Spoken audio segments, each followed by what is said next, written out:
এবার ওপরের অক্টেভে যে আপার অক্টেভে যদি সিটা প্লে করতে চাও, এইটা 1 2 3 এই থার্ড স্ট্রিং এর আবার একটা রুলস আছে।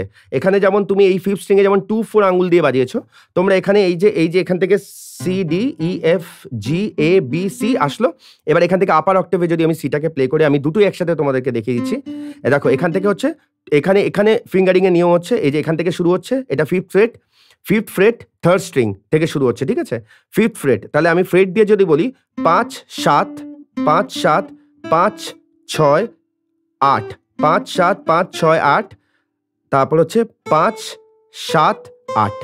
তার মানে এবার যদি ফিঙ্গার দিয়ে বলি 1 3 1 3 1 3 1 2 4 1 3 1 2 4 1 3 4, তাহলে 1 3 1 3 1 2 4 1 3 4।